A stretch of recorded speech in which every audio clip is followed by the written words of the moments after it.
Time to get floured up and fried. Let's get it on this Thursday evening.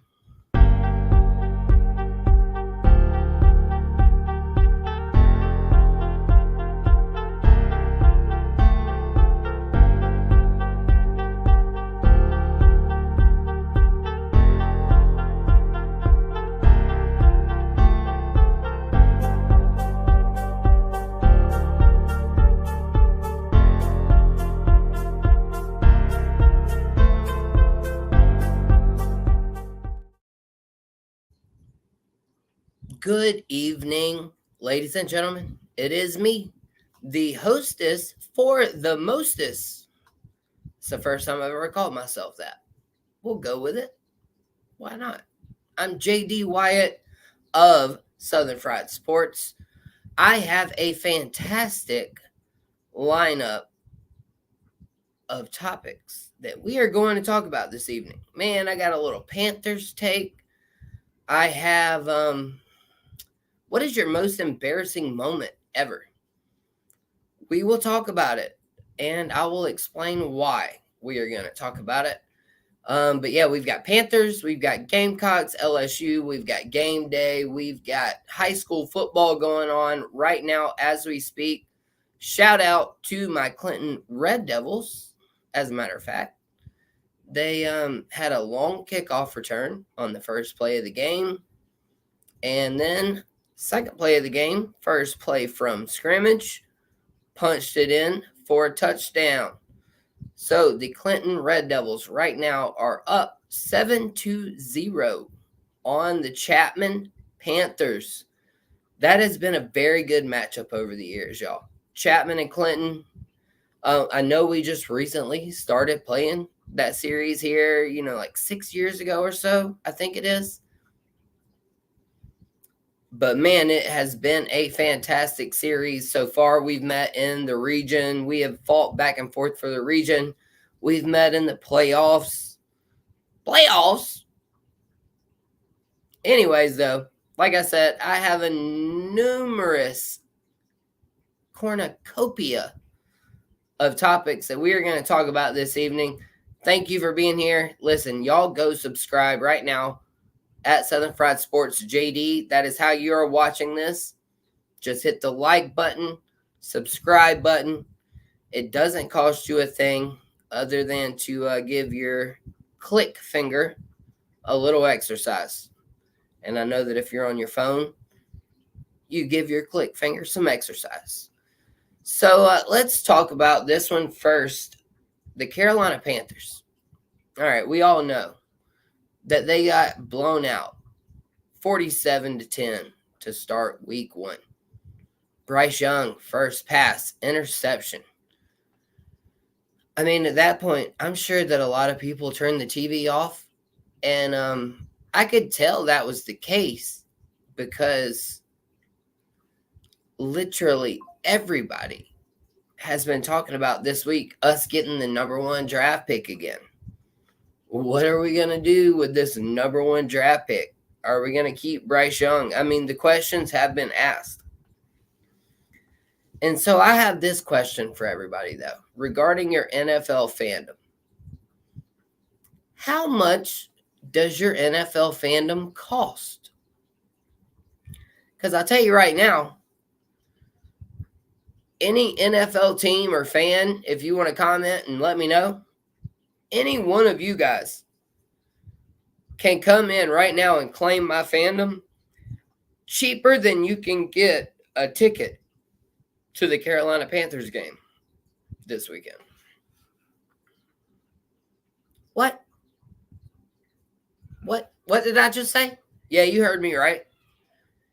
You can buy 2 Carolina Panthers tickets this weekend for like literally $2 more than my free fandom is for sale for currently. I mean, I even made the joke, Madcraft. I want to root for the Chargers because it is clear to me that David Tepper is the worst owner in the NFL right now. And I was a bit excited at first, honestly, about him taking over the Panthers. He was a Pittsburgh Steelers, minority owner, excuse me. And I'm like, yeah, bring this dude down here to the Panthers. But man, I'm telling you what, it has been a steady downhill climb. And then the dude constantly has to call the EMS out to pull the foot out of his mouth. And so now all of a sudden, though, he went behind the scenes. But that didn't stop Dave Canales from coming out and talking about it, though, did it? Dave Canales, he came out and told you, hey, yeah, I had to have a meeting with David and Nicole this past week. It's been 1 week. It's been one game. And while I'm sitting here telling you that my fandom is for sale, that is why. It's because David Tepper has now found him someone else to bow down to him. Mr. Dave Canales, Mr. Suck Up. Not only did he say that he was going to keep all of their conversation behind closed doors, he also said, happy birthday, Mr. Tepper. Love you. I added in the love you. But yeah, he just said that he had to talk to Dave Tepper after his first game, and Nicole, no less. Can anybody tell me why Nicole was even around at this point? Have we confirmed any of her football credentials at all? Like, seriously, what? Let the man go coach, all right? He ain't got time to be spending with you talking about the state of the Panthers football program, team, whatever you want to call it at this point, when you are the one that put him in this situation to begin with. And now all of a sudden you want him to fix it after one game? Bro, Dave Tepper, man, go sit down somewhere. Go sit down somewhere, Dave Tepper. Like at this point, like I said, this dude, Dave Tepper, you wanted to go be quiet for once. You were going to go behind the scenes and, not say a whole lot. And then, that's what I was going to say too. What about Ryan Poles, the Chicago GM today, and some of the comments he had about how upset he was not to get the GM job at Carolina, and basically has gotten all of his revenge. Yep, here we go. Nick Humphreys, thank you for joining in. They are selling tickets for $1. That's crazy. And what's even crazier, though, is like I said, at this point, I am willing to sell my fandom for less than that. I will sell my fandom for a hot dog, ice cream cone, chili cheeseburger. I mean, I don't know how many of those things you can get for less than $1, but you can go get a Carolina Panthers ticket for $1. And so the question came up, though, on national radio as I was listening. Who is the worst ran team in the NFL? Clearly, it's the Panthers right now. Clearly, it's the Panthers. Not a doubt in my mind. Not one single doubt in my mind. I mean, we're already talking about having the first pick. I mean, it's been one game. We're already talking about what we can do with the first overall pick next year. Yeah, Brandon, you're right. Like I said, yeah, I corrected myself there. I was like, man, maybe I get a chili cheeseburger or something for less than $1. Nah, I don't know of anything really you can get less than $1, man, these days. I tell you one. You can go put a quarter in a buggy at Aldi, and you can put a quarter in it, and you can rent the buggy while you grocery shop. But you got to put the buggy up to get your quarter back. I do know that. Speaking of quarterback, though, that's where I was about to lead into. I was about to lead into the worst ran teams here in the NFL. And so the Panthers, obviously, number one. The Raiders were mentioned. The Jets were mentioned. But there was one I wanted to highlight because I've asked this question before. I asked Clemson fans not very long ago. I said, do y'all really care if Deshaun Watson is going to be successful again or not? And I guess I asked the wrong question, because I guess the question should have been, is Deshaun Watson going to get accused of something again before that even happens? And so here we are, yo. Week 1, barely into the NFL season, and Deshaun Watson and the Cleveland Browns. So, man, yeah, that Cleveland Browns, I know y'all struggled all these quarterbacks all these years, and y'all signed Deshaun knowing he was going to get suspended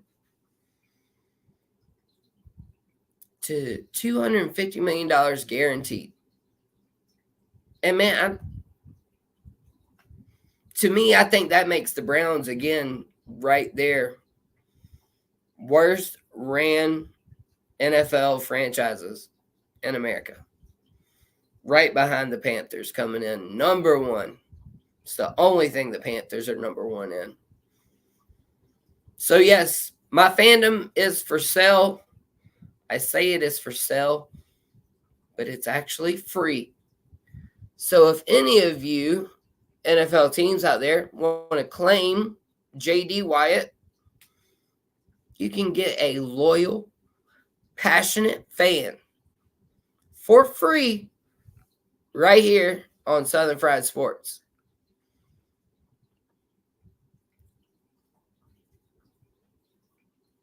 Yeah, well, yeah, the deal, yeah, that I have heard that. Brandon comments here, it's from 2021 when the guaranteed contract was signed. Cleveland looks like now, though, yeah, I think they're going to be able to move on from Deshaun here with not much harm, not much foul. That's the question for Cleveland Browns fans, though. Are y'all ready to put Jameis Winston in there? And so, y'all, hey, it's been a great start to the show. Listen, I got a question. I'm going to give y'all a moment to think about it because I want some good answers. What is your most embarrassing moment? All right? Because now I have a whole new reason to never forget September 11th, 2001. I will tell y'all what I mean right after this. We will be right back. Think about it. What's your most embarrassing moment? We'll talk about it next.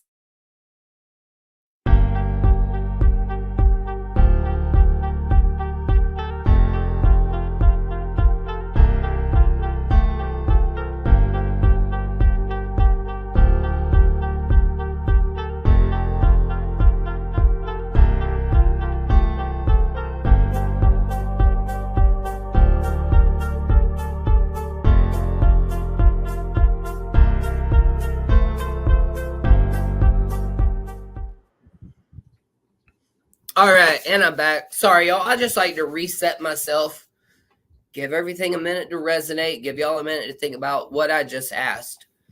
So, what is your most embarrassing moment in your life? All right, I can tell you mine.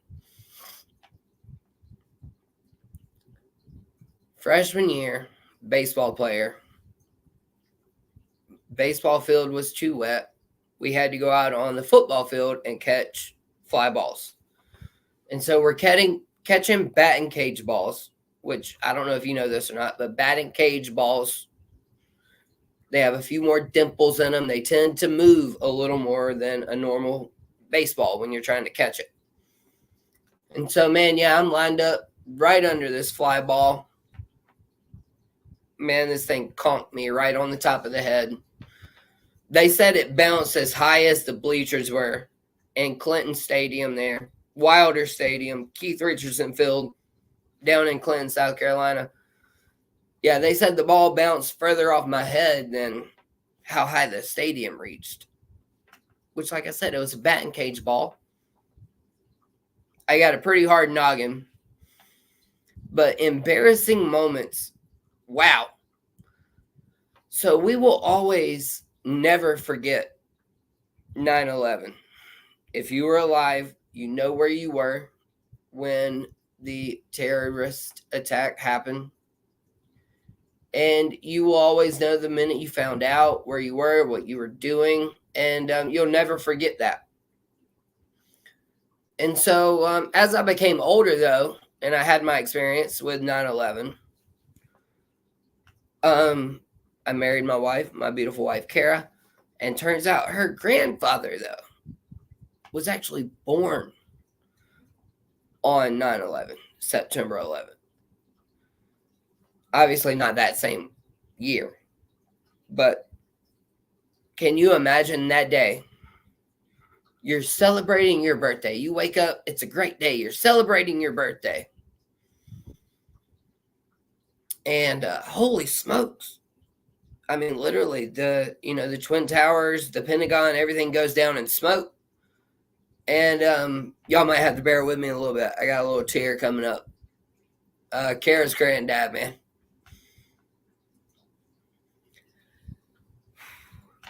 He was a fantastic man. Happy to have known him. Shout out to all the Davis family and all that stuff. But yeah, so yeah, I had a feeling I would get a little emotional when I started to mention that one. But yeah, he was born on September 11th. So, I have these reasons to remember September 11th, 9/11, the terrorist attacks, my wife's grandfather, and my grandfather-in-law, his birthday, my wife's grandfather. And yeah, there's a lot of emotions that come attached with that. But yeah, as we said, never forget. But I have a new one. And so, yeah, so I'm going to try to turn my tears right now into something kind of funny. Because I'll always remember this one. Excuse me, sorry. Like I said, I got some tears. Y'all are good. We're good. Everything's fine. We're all good. But yeah, so yesterday, I don't know if y'all saw this or not, but Shannon Sharpe. I'm sorry, I need to giggle now, y'all. Excuse me. Oh man, this is too funny. All right, so yesterday, your most embarrassing moment. All right, mine now. I just did mine twice. I told y'all about one, and now I just had a new one live and on the air. It's all good. But yesterday, Shannon Sharpe, I don't know if it was the woman he was with. I don't know if it was him. I don't know if it was a butt dial situation. But at this point, we do not know. But now I will always remember 9/11 for a completely different reason. It will be forever embarked as the day that Shannon Sharpe went live having intimate relations on Instagram Live via his phone. Y'all, I don't know if you saw this story. As soon as I saw it, of course, being the curious brain that I am, knowing Shannon Sharpe being on, First Take and ESP or Undisputed on FS1, I was immediately intrigued. I was like, I got to know what's going on. And man, was it the woman? Was it him? I just mentioned Deshaun Watson and the issues he's having with someone else coming after him again that says they have videos. And that's the one thing about the internet too, man. When something hits the internet, there's always screenshots. There's always somebody sharing it. There's always somebody saving it. There is always going to be a record of it. Whether it be you put it out there and you deleted it or whatever it is. And so now, yes, like I said, a lot of us say hashtag never forget 9/11. Absolutely. I will never forget. And I will always remember, though, that was the day that Shannon Sharpe accidentally, or whatever it was, I'll always remember that happened on 9/11. Man, I'm telling you what a story, y'all. One other story, though, is about September 12th and how the country came together very well that very next day. And then this is one crazy story I want to tell y'all. I'm literally sitting there today on my break at work, listening to sports writer, Bill Ryder, Infinity Sports Network.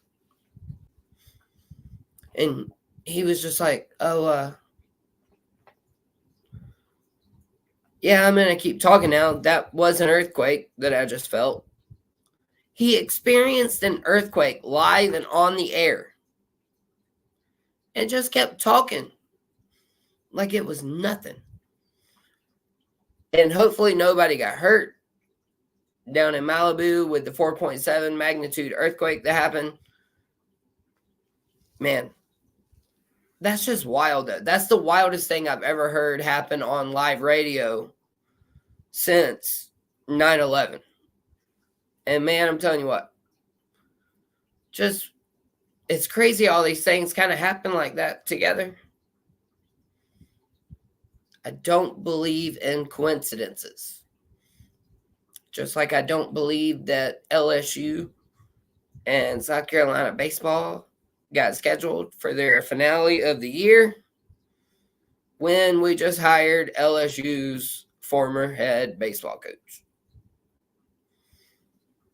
The stories write themselves, y'all. They do. They do. I appreciate you guys being here with me. Let's see here. Brandon chimed in again. He's an idiot. I don't know if it was him or the woman, man. As a man, I know knowing if I were in that stature, if I were him, I would not want to put myself in that situation. And I'm not accusing the woman of anything either. Y'all don't twist me up here now. I'm just saying. We don't know what we don't know, all right? Whoa. Lois, this is not my Batman cup. In the famous words of Peter Griffin, a Family Guy. All I'm saying, though, don't put... and we don't know. We need to find out details, though. I'm very curious. Yeah, I know Brandon even said he mentioned he saw that Shannon Sharpe was fired. I never once saw anything like that on Twitter or anything, never any reports. Now, granted, I didn't search it, but I'm just saying I didn't see it. So, again, that might be one of those things where it's Deshaun Watson-esque. Now that we got one person and this one thing,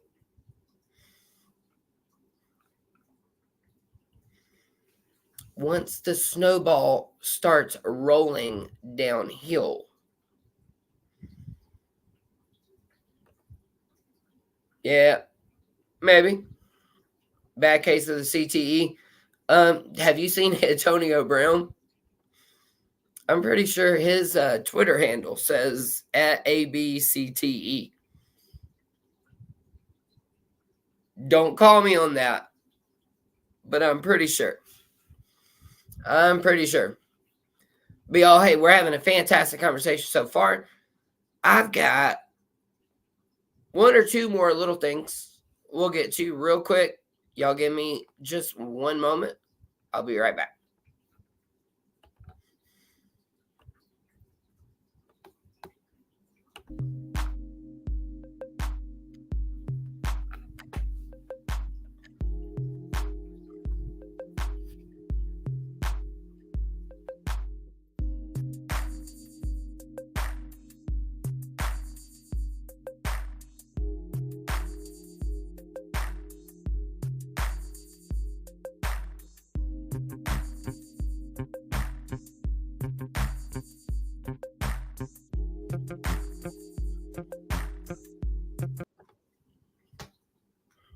Bang, bang, I'm back. Sorry. Listen, so yeah, y'all got me emotional there for a minute. I had to check myself, had to reset myself. It wasn't y'all, it was me. I got myself emotional. It's all good. Shout out, though, to everybody, all my fam, everybody. Hey, I love y'all much. We're going to be at a Citadel game very soon. I'm going to be at a Gamecock tailgate very soon. I've got a big guest or two or three that I will need to announce. And I will absolutely be doing that here in just a moment. But before we get out of here, let me talk about Gamecocks LSU. Holy moly, moly, moly, Batman. College game day in Columbia for the first time in 10 years. Love it. Love to see it.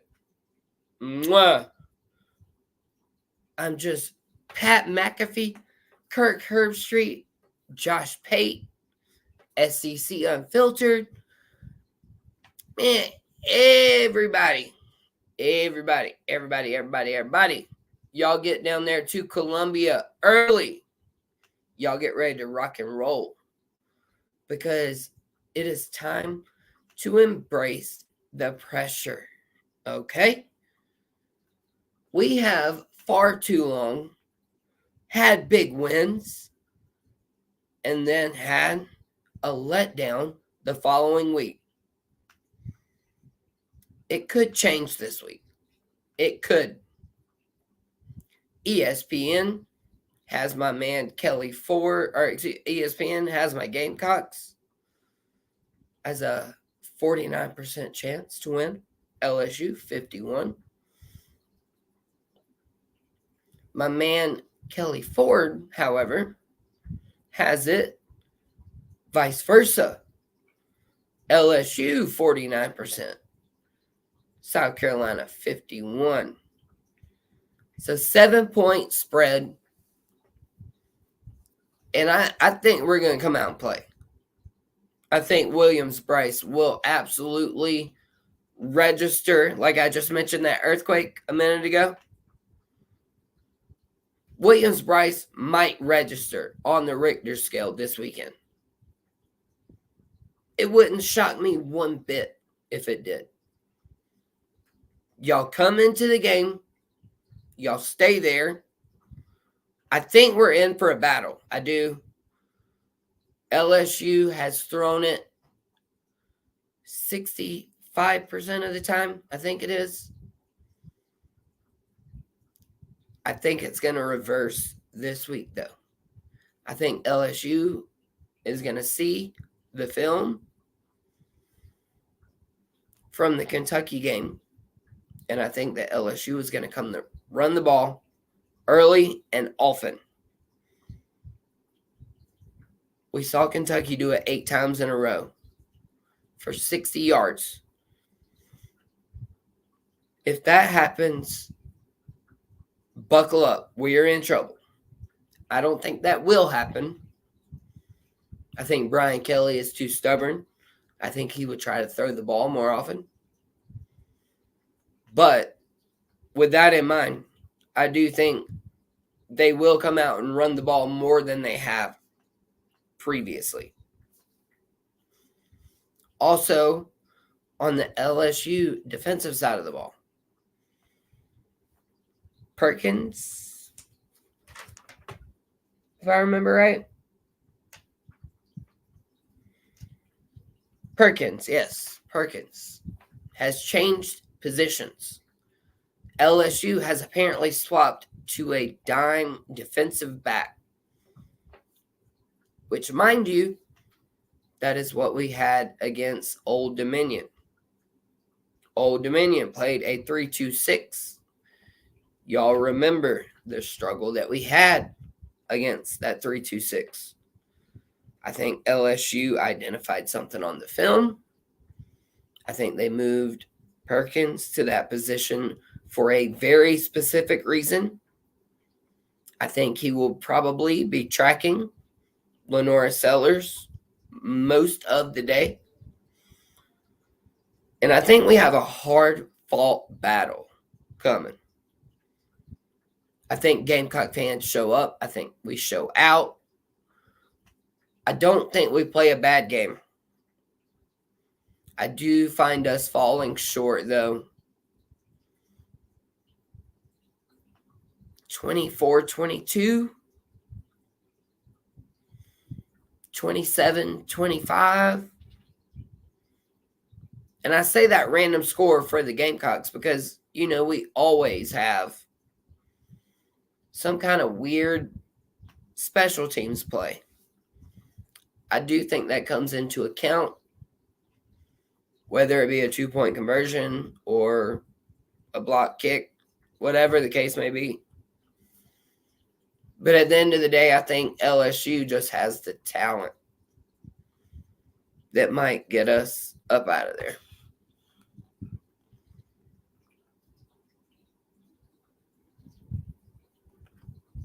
No, I mean a 3-2-6. That's what they ran.